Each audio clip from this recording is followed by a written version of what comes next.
जय श्री कृष्णा। राधे राधे दोस्तों, स्वागत है आप सभी का फिर से हमारी नई वीडियो में। स्नेह, प्यार और सम्मान भावना का प्रतीक भगवान श्री कृष्ण जन्माष्टमी की आप सभी भक्तों को बहुत बहुत शुभकामनाएं। भगवान श्री कृष्ण की जन्माष्टमी कल पूरे भारत में हर्षोल्लास के साथ हर नगर, गांव, गली, मोहल्ले में धूमधाम से हर्षोल्लास के साथ पूजा विधि के माध्यम से मनाई जाती है। साथ ही साथ आज आपको मैं बहुत ही संक्षिप्त और सरल पूजा विधि आपको बताने वाला हूँ, जिसके माध्यम से आप अपने घर में भगवान श्री कृष्ण की जन्माष्टमी पूजन विधि के माध्यम से आप मना पाएंगे। साथ ही साथ प्रत्येक भक्त अपने घर में हर्षोल्लास के साथ धूमधाम से भगवान श्री कृष्ण की जन्माष्टमी मनाते हैं। तो आज आपको हम बहुत ही संक्षिप्त और सरल पूजा विधि बताने वाले हैं, ताकि आप अपने घर में भगवान श्री कृष्ण की जन्माष्टमी बहुत ही धूमधाम से अच्छे से आप मना सके।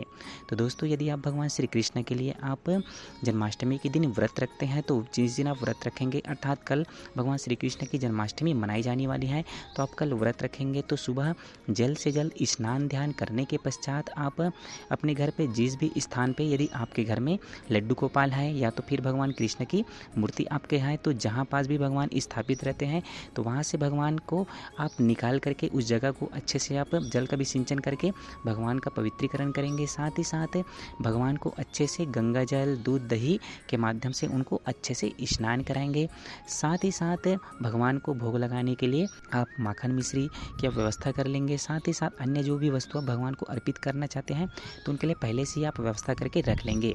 उसके साथ ही साथ मार्केट से आप भगवान को स्नान कराने के बाद नए वस्त्र पहनाने के लिए, कान्हा लड्डू गोपाल के लिए आप नए कपड़ा, उसके साथ ही साथ आसन, साथ ही साथ मुकुट और मोर पंख आप पहले से ही ला करके रख लेंगे, ताकि भगवान को स्नान कराने के बाद आप उनको अच्छे से तैयार कर सके। जैसे माता पिता अपने बच्चे को स्नान कराने के बाद बच्चे को अच्छे से तैयार करते हैं, वैसे भगवान को भी आपको, लड्डू गोपाल को उसी भाव के साथ आपको ही तैयार करना है। साथ ही साथ प्रत्येक कार्य को करते हुए आप भगवान के ओम श्री कृष्णाय नमः, वासुदेवाय नमः मंत्र का आप मन ही मन जप करते हुए भगवान को स्मरण करते हुए आपको प्रत्येक कार्यों को करते जाना है। तो भगवान को आप अच्छे से गंगा जल के साथ स्नान कराएंगे, साथ ही साथ दूध दही के साथ स्नान कराएंगे। स्नान कराने के बाद भगवान को अच्छे से आप कपड़े से, आप साफ कपड़ा जो आपके पास होगा उससे आप बढ़िया से पोंछ लेंगे। पोंछने के बाद भगवान के लिए जो आप नए वस्त्र लाए रहेंगे उनको आपको पहनाना है। पहनाने के बाद जो भी आप मोर मुकुट लाए रहेंगे उन सबको अच्छे से तैयार करने के बाद आसन तैयार करके भगवान को यथा स्थान जहाँ पर आप स्थापित करके रखे रहते हो उस स्थान पे स्थापित करना है। उसके बाद आपको बढ़िया से आसन लगा करके भगवान की आपको पूजन करनी है। तो धूप, दीप, नैवेद्य आपको भगवान को समर्पित करते जानी है, चढ़ाते जानी है। उसके साथ ही साथ भगवान को, लड्डू गोपाल को जरूर से आप तुलसी दल चढ़ाएंगे। साथ ही साथ माखन मिश्री का जरूर से आप भोग लगाएंगे। उसके साथ ही साथ अपने से जो भी बन पड़े भगवान को दक्षिणा स्वरूप जरूर से आप उनको समर्पित करेंगे। साथ ही साथ जो भी वस्तु आप भगवान को समर्पित करेंगे, भाव ही विदिते देव भाव के साथ समर्पित करेंगे, क्योंकि भगवान सिर्फ और सिर्फ भावना के भूखे होते हैं। तो आपको सच्चे भाव के साथ ही भगवान को अर्पित करते जाना है।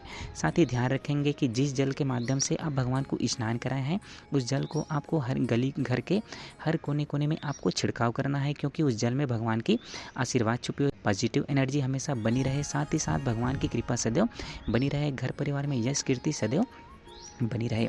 उसके बाद बची हुई जल को आप घर के प्रत्येक सदस्यों को आप जरूर से उनको प्रसाद के रूप में आप जरूर से बांट देंगे। उसके साथ ही साथ आप पंचामृत भी जरूर से बना लेंगे, यदि आपके घर में व्यवस्था होगा तो।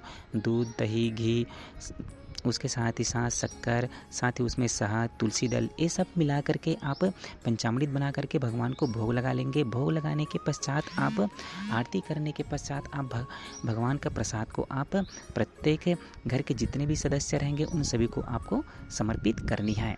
तो इस तरह से इस विधि के माध्यम से, बहुत ही सरल और संक्षिप्त पूजा विधि के माध्यम से आप अपने पूजन को संपन्न कर पाएंगे। तो आप सुबह स्नान ध्यान के पश्चात आप इन सभी को कामों को कर ले। उसके पश्चात आप रात्रिकालीन संध्या वंदन के समय आप फलाहार करने के पूर्व पुनः यथावत अब भगवान की पूजन करेंगे, आरती करेंगे। आपको नहलाने धुलाने की ज़रूरत नहीं है, तो नहलाने धुलाने का जितना भी कार्य है उनको आप सुबह स्नान करने के पश्चात आप कर लेंगे। उसके बाद संध्या वंदन के समय भगवान की आप विधि पूर्वक आरती करके जो भी आप प्रसाद घर पर बनाए रहेंगे भगवान को भोग लगाएंगे। उसके साथ ही साथ आपके घर में यदि गौ माता है तो उनको भी आप जरूर से भोग लगा करके आप अपना जन्माष्टमी जन्माष्टमी का जो पूजा विधि का कार्य है उनको संपन्न करेंगे। साथ ही आप माखन मिश्री और जो आप पंचामृत जो बनाए रहेंगे तुलसी दाल डाल करके, अन्य जो सामग्री हैं उनको डाल करके जो बनाए रहेंगे उनको आपको भगवान को भोग लगा करके घर के सभी सदस्यों को प्रसाद वितरण करके आप अपने जन्माष्टमी का पूजन विधि का कार्य है उनको आप अच्छे से आप संक्षिप्त पूजा विधि के माध्यम से आप संपन्न कर पाएंगे। तो इस तरह से आप बहुत ही सरल और संक्षिप्त पूजा विधि के माध्यम से भगवान श्री कृष्ण की जन्माष्टमी आप अपने घर पे मना पाएंगे। साथ ही ध्यान रखेंगे कि प्रत्येक कार्यों को करते समय आपको भगवान कृष्ण के मंत्र का जप करते हुए प्रत्येक कार्यों को करना है। साथ ही साथ हो सके तो कृष्ण जन्माष्टमी के दिन कम से कम 108 बार आप भगवान के मंत्रों का जरूर से जप करें, उनका स्मरण करें। साथ ही भगवान से प्रार्थना करें कि भगवान की कृपा सदैव घर परिवार पे बनी रहे, क्योंकि प्रत्येक घरों पे लड्डू गोपाल तो रहता ही है। तो लड्डू गोपाल का बहुत ही अच्छे से उनको स्नान ध्यान करा करके उनकी संक्षिप्त पूजा विधि के माध्यम से पूजन करके आप श्री कृष्ण जन्माष्टमी का पर्व बहुत ही हर्षोल्लास के साथ धूमधाम के साथ इस विधि के माध्यम से आप मना पाएंगे। तो दोस्तों हमारी वीडियो अच्छी लगी हो तो वीडियो को लाइक करें, साथ ही चैनल को सब्सक्राइब करें, साथ ही साथ बेल आइकन की घंटी को जरूर से दबा दें ताकि प्रत्येक नई अपडेट और नई जानकारियाँ आपको लगातार मिलती रहे। मिलते हैं दोस्तों अगले वीडियो में कोई नई जानकारी के साथ। तब तक के लिए जय श्री कृष्णा, राधे राधे दोस्तों।